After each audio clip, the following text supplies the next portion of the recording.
The story, chapter 26, The Hour of Darkness. On the first day of the festival of unleavened bread, when it was customary to sacrifice the Passover lamb, Jesus' disciples asked him, "Where do you want us to go and make preparations for you to eat the Passover?" So he sent two of his disciples, telling them, "Go into the city, and a man carrying a jar of water will meet you. Follow him. Say to the owner of the house he enters, 'The teacher asks, where is my guest room, where I may eat the Passover with my disciples?' He will show you a large room upstairs, furnished and ready. Make preparations for us there." The disciples left, went into the city, and found things just as Jesus had told them. So they prepared the Passover. When evening came, Jesus arrived with the 12. Jesus knew that the hour had come for him to leave this world and go to the Father. Having loved his own who were in the world, he loved them to the end. The evening meal was in progress, and the devil had already prompted Judas, the son of Simon Iscariot, to betray Jesus. Jesus knew that the Father had put all things under his power, and that he had come from God and was returning to God. So he got up from the meal, took off his outer clothing, and wrapped a towel around his waist. After that, he poured water into a basin and began to wash his disciples' feet, drying them with the towel that he was wrapped around him. He came to Simon Peter, who said to him, "Lord, are you going to wash my feet?" Jesus replied, "You do not realize now what I'm doing, but later you will understand." "No," said Peter, "you shall never wash my feet." Jesus answered, "Unless I wash you, you have no part with me." "Then, Lord," Simon Peter replied, "not just my feet, but my hands and my head as well." Jesus answered, "Those who have had a bath only need to wash their feet. Their whole body is clean. And you are clean, though not every one of you." For he knew who was going to betray him, and that was why he said not everyone was clean. When he had finished washing their feet, he put on his clothes and returned to his place. "Do you understand what I have done for you?" he asked them. "You call me teacher and Lord, and rightly so, for that is what I am. Now that I, your Lord and teacher, have washed your feet, you should also wash one another's feet. I have set you an example that you should do as I have done for you. Very truly I tell you, no servant is greater than his master, nor is a messenger greater than the one who sent him. Now that you know these things, you will be blessed if you do them." Jesus was troubled in spirit and testified, "Very truly I tell you, one of you is going to betray me." His disciples stared at one another, at a loss to know which one of them he meant. One of them, the disciple whom Jesus loved, was reclining next to him. Simon Peter motioned to this disciple and said, "Ask him which one he means." Leaning back against Jesus, he asked him, "Lord, who is it?" Jesus answered, "It is the one to whom I will give this piece of bread when I have dipped it in the dish." Then, dipping the piece of bread, he gave it to Judas, the son of Simon Iscariot. As soon as Judas took the bread, Satan entered into him. So Jesus told him, "What you are about to do, do quickly." But no one at the meal understood why Jesus said this to him. Since Judas had charge of the money, some thought Jesus was telling him to buy what was needed for the festival, or to give something to the poor. As soon as Judas had taken the bread, he went out, and it was night. After Judas left, Jesus gave the disciples a glimpse of what was to come. He foreshadowed the fact that he was going to be broken and poured out. He was going to take humanity's punishment for sin on himself.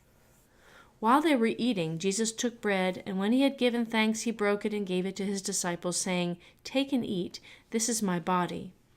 Then he took a cup, and when he had given thanks, he gave it to them, saying, "Drink from it, all of you. This is my blood of the covenant, which is poured out for many for the forgiveness of sins. I tell you, I will not drink from this fruit of the vine from now on until that day when I drink it new with you in my Father's kingdom." Jesus warned his disciples that he would be with them only a little while longer. He went on to comfort his confused followers. "Do not let your hearts be troubled. You believe in God. Believe also in me. My Father's house has many rooms. If that were not so, would I have told you that I'm going there to prepare a place for you? And if I go and prepare a place for you, I will come back and take you to be with me, that you also may be where I am. You know the way to the place where I'm going." Thomas said to him, "Lord, we don't know where you're going, so how can we know the way?" Jesus answered, "I am the way and the truth and the life. No one comes to the Father except through me. If you really know me, you will know my Father as well. From now on you do know him and have seen him." Philip said, "Lord, show us the Father, and that will be enough for us." Jesus answered, "Don't you know me, Philip, even after I have been among you such a long time? Anyone who has seen me has seen the Father. How can you say, 'Show us the Father'? Don't you believe that I am in the Father and that the Father is in me? The words I say to you, I do not speak on my own authority. Rather, it is the Father living in me who is doing his work. Believe me when I say that I am in the Father and the Father is in me, or at least believe on the evidence of the works themselves. Very truly I tell you, whoever believes in me will do the works I have been doing, and they will do even greater things than these, because I am going to the Father. And I will do whatever you ask in my name, so that the Father may be glorified in the Son. You may ask me for anything in my name, and I will do it. If you love me, keep my commands, and I will ask the Father, and he will give you another advocate to help you and be with you forever, the Spirit of truth. The world cannot accept him, because it neither sees him nor knows him. But you know him, for he lives with you and will be in you. I have much more to say to you, much more than you can now bear. But when he, the Spirit of truth, comes, he will guide you into all the truth. He will not speak on his own. He will speak only what he hears, and he will tell you what is yet to come. A time is coming, and in fact has come, when you will be scattered, each to your own home. You will leave me all alone. Yet I am not alone, for my Father is with me. I have told you these things so that in me you may have peace. In this world you will have trouble, but take heart. I have overcome the world." After Jesus said this, he looked toward heaven and prayed, "Father, the hour has come. Glorify your Son, that your Son may glorify you. For you granted him authority over all people, that he might give eternal life to all those you have given him. Now this is eternal life, that they know you, the only true God, and Jesus Christ whom you have sent. I have brought you glory on earth by finishing the work you gave me to do, and now, Father, glorify me in your presence with the glory I had with you before the world began.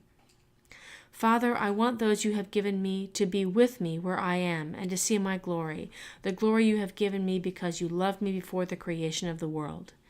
Righteous Father, though the world does not know you, I know you, and they know that you have sent me. I have made you known to them, and will continue to make you known, in order that the love you have for me may be in them, and that I myself may be in them." When they had sung a hymn, they went out to the Mount of Olives. Perhaps they sang a hymn from Psalms 115 to 118, the traditional psalms sung as part of the Passover meal. "The Lord is gracious and righteous. Our God is full of compassion. Give thanks to the Lord, for he is good. His love endures forever.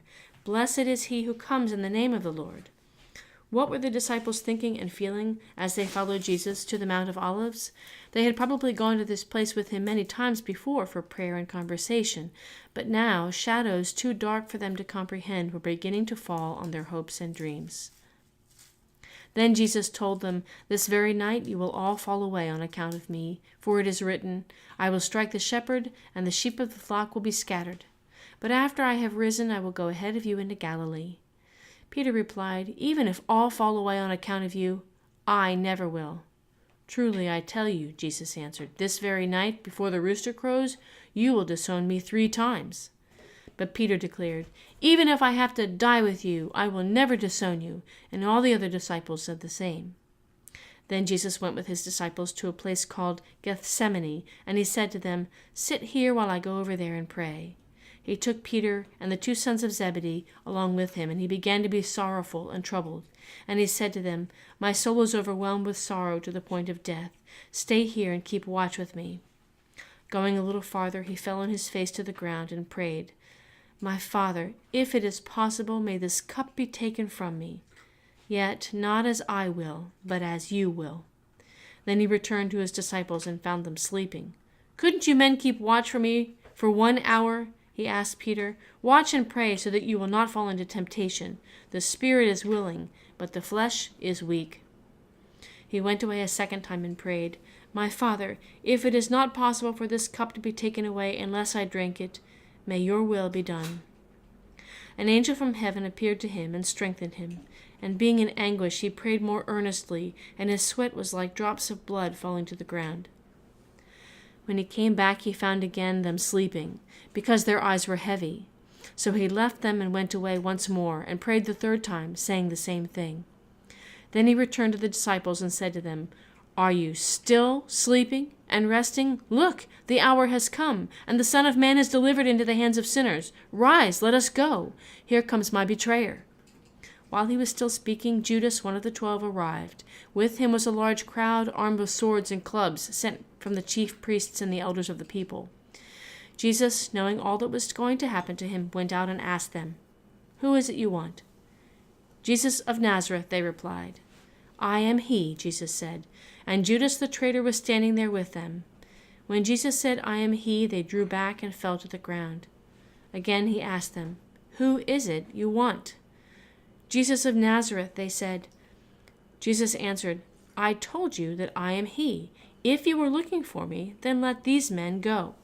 This happened so that the words he had spoken would be fulfilled. "I have not lost one of those you gave me." Then Simon Peter, who had a sword, drew it and struck the high priest's servant, cutting off his right ear. The servant's name was Malchus. Jesus commanded Peter, "Put your sword away. Shall I not drink the cup the Father has given me?" And he touched the man's ear and healed him. Then Jesus said to the chief priests, the officers of the temple guard, and the elders who had come for him, "Am I leading a rebellion, that you have come with swords and clubs? Every day I was with you in the temple courts, and you did not lay a hand on me. But this is your hour, when darkness reigns." Soldiers of the Jewish religious establishment had come to the place to place Jesus under arrest, and Jesus gave himself up. He could topple his foes with a word. He had the power to call on vast armies of angels to rescue him, but instead he surrendered. The disciples knew something very bad was happening, and they ran away to save their own skins. Jesus was left alone with his captors. Those who had arrested Jesus took him to Caiaphas the high priest, where the teachers of the law and the elders had assembled. But Peter followed him at a distance, right up to the courtyard of the high priest. He entered and sat down with the guards to see the outcome. The chief priests and the whole Sanhedrin were looking for false evidence against Jesus so that they could put him to death. But they did not find any, though many false witnesses came forward. Finally, 2 came forward and declared, "This fellow said, 'I am able to destroy the temple of God and rebuild it in 3 days.'" Then the high priest stood up and said to Jesus, "Are you not going to answer? What is this testimony that these men are bringing against you?" But Jesus remained silent. The high priest said to him, "I charge you under oath by the living God. Tell us if you are the Messiah, the Son of God." "You have said so," Jesus replied. "But I say to all of you, from now on you will see the Son of Man sitting at the right hand of the Mighty One and coming on the clouds of heaven." Then the high priest tore his clothes and said, "He has spoken blasphemy. Why do we need any more witnesses? Look, now you've heard the blasphemy. What do you think?" "He is worthy of death," they answered. And they spit in his face and struck him with their fists. Others slapped him and said, "Prophesy to us, Messiah. Who hit you?" Peter was not the timid sort. His normal reaction to trouble was to wrestle it to the ground, not to run from it. Quite naturally, then, he was the one to follow the soldiers back to the high priest's house and wait for the outcome. Maybe he was dreaming up Plan B when a few people took him by surprise. And when some there had kindled a fire in the middle of the courtyard and had sat down together, Peter sat down with them. A servant girl saw him seated there in the firelight. She looked closely at him and said, "This man was with him." But he denied it. "Woman, I don't know him," he said. A little later, someone else saw him and said, "You also are one of them." "Man, I am not," Peter replied. About an hour later, another asserted, "Certainly this fellow was with him, for he is a Galilean." Peter replied, "Man, I don't know what you're talking about." Just as he was speaking, the rooster crowed. The Lord turned and looked straight at Peter. Peter remembered the word the Lord had spoken to him, "Before the rooster crows today, you will disown me 3 times. And he went outside and wept bitterly. Early in the morning, all the chief priests and the elders of the people made their plans how to have Jesus executed. So they bound him, led him away, and handed him over to Pilate the governor. When Judas, who had betrayed him, saw that Jesus was condemned, he was seized with remorse and returned the 30 pieces of silver to the chief priests and the elders. "I have sinned," he said, "for I have betrayed innocent blood." "What is that to us?" they replied.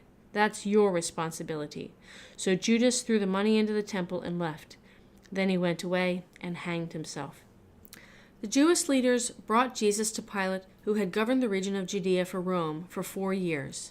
Historical records reveal that he was no friend of the Jews. He frequently ordered soldiers to beat and kill Jewish protesters and had no compunction about offending Jewish leaders by placing symbols of pagan Roman worship in Jerusalem. On this Friday morning of Passover week, the Jewish leaders asked him to judge Jesus as a subversive threat. Now Pilate was caught. If he refused to condemn Jesus, Jewish accusers would portray him as no friend of Caesar, a very dangerous public image.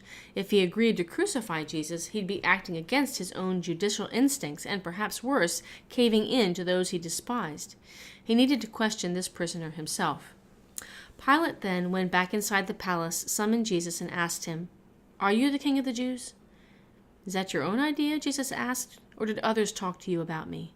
"Am I a Jew?" Pilate replied. "Your own people and chief priests handed you over to me. What is it that you have done?" Jesus said, "My kingdom is not of this world. If it were, my servants would fight to prevent my arrest by the Jewish leaders. But now my kingdom is from another place." "You are a king, then," said Pilate. Jesus answered, "You say that I am a king. In fact, the reason I was born and came into the world is to testify to the truth. Everyone on the side of truth listens to me." "What's truth?" retorted Pilate. With this he went out again to the Jews gathered there and said, "I find no basis for a charge against him. But it is your custom for me to release one prisoner at the time of the Passover. Do you want me to release the king of the Jews?" They shouted back, "No, not him. Give us Barabbas." Now Barabbas had taken part in an uprising. Then Pilate took Jesus and had him flogged. The soldiers twisted together a crown of thorns and put it on his head. They clothed him in a purple robe and went up to him again and again and said, "Hail, King of the Jews!" And they slapped him in the face. Once more Pilate came out and said to the Jews gathered there, "Look, I'm bringing him out to you to let you know that I find no basis for a charge against him." When Jesus came out wearing the crown of thorns and the purple robe, Pilate said to them, "Here is the man." As soon as the chief priests and their officials saw him, they shouted, "Crucify! Crucify!" But Pilate answered, "You take him and crucify him. As for me, I find no basis for a charge against him." The Jewish leaders insisted, "We have a law, and according to the law he must die, because he claimed to be the Son of God." When Pilate heard this, he was even more afraid, and he went back inside the palace. "Where do you come from?" he asked Jesus, but Jesus gave him no answer. "Do you refuse to speak to me?" Pilate said. "Don't you realize I have the power either to free you or to crucify you?" Jesus answered, "You would have no power over me if it were not given to you from above. Therefore the one who handed me over to you is guilty of a greater sin." From then on, Pilate tried to set Jesus free, but the Jewish leaders kept shouting, "If you let this man go, you are no friend of Caesar. Anyone who claims to be a king opposes Caesar." When Pilate heard this, he brought Jesus out and sat down on the judge's seat at a place known as the Stone Pavement, which is in Aramaic is Gabbatha. It was the day of preparation of the Passover. It was about noon. "Here is your king," Pilate said to the Jews. But they shouted, "Take him away! Take him away! Crucify him!" "Shall I crucify your king?" Pilate asked. "We have no king but Caesar," the chief priests answered. Finally, Pilate handed him over to them to be crucified. So the soldiers took charge of Jesus. As they were going out, they met a man from Cyrene named Simon, and they forced him to carry the cross. Roman crucifixion was a cruel punishment. Nailed to a wooden cross by wrists and feet, it was an excruciating, slow, and very public way to die. The victim's groaning became a morning's entertainment for onlookers. Seeing the horrors of crucifixion was an effective deterrent for wrongdoers. For Jesus, this heinous death was undeserved. As he gave his life, he looked beyond it to God's bigger story of salvation that was being played out through his life and death. Those who passed by hurled insults at him, shaking their heads and saying, "So, you who are going to destroy the temple and build it in 3 days, come down from the cross and save yourself." In the same way, the chief priests and the teachers of the law mocked him among themselves. "He saved others," they said, "but he can't save himself. Let this Messiah, this King of Israel, come down now from the cross, that we may see and believe." 2 other men, both criminals, were also led out with him to be executed. When they came to the place called the Skull, they crucified him there along with the criminals, one on his right and the other on his left. Jesus said, "Father, forgive them, for they don't know what they're doing." And they divided up his clothes by casting lots. The people stood watching, and the rulers even sneered at him. They said, "He saved others. Let him save himself if he's God's Messiah, the chosen one." The soldiers also came up and mocked him. They offered him wine vinegar and said, "If you are the king of the Jews, save yourself." There was a written notice above him, which read, "This is the King of the Jews." One of the criminals who hung there hurled insults at him. "Aren't you the Messiah? Save yourself and us." But the other criminal rebuked him. "Don't you fear God," he said, "since you were under the same sentence? We are punished justly, for we are getting what our deeds deserve, but this man has done nothing wrong." Then he said, "Jesus, remember me when you come into your kingdom." Jesus answered him, "Truly I tell you, today you will be with me in paradise." Near the cross of Jesus stood his mother's sister, Mary the wife of Clopas, and Mary Magdalene. When Jesus saw his mother there and the disciple whom he loved standing nearby, he said to her, "Woman, here is your son," and to the disciple, "Here is your mother." From that time on, this disciple took her into his home. For those who made to suffer crucifixion, death itself was the only resolution. So Jesus waited that day along with 2 other victims and a crowd of onlookers for death to overcome him. Before that, however, a deeper pain was coming, a pain that went far beyond the nails in his feet and wrists, the labored breathing, or the crown of thorns puncturing his brow. God poured out humanity's rightful punishment for sin upon his Son, and even the physical elements trembled. It was now about noon, and darkness came over the whole land until 3 in the afternoon, for the sun stopped shining, and the curtain of the temple was torn in 2.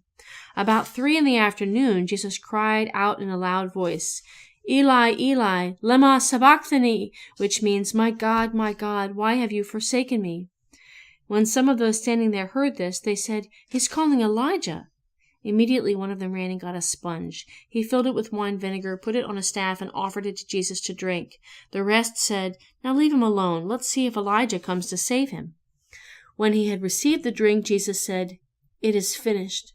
And with that he bowed his head and gave up his spirit. At that moment, the curtain of the temple was torn in 2 from top to bottom. The earth shook, the rocks split, and the tombs broke open. The bodies of many holy people who had died were raised to life. They came out of the tombs after Jesus' resurrection and went into the holy city and appeared to many people.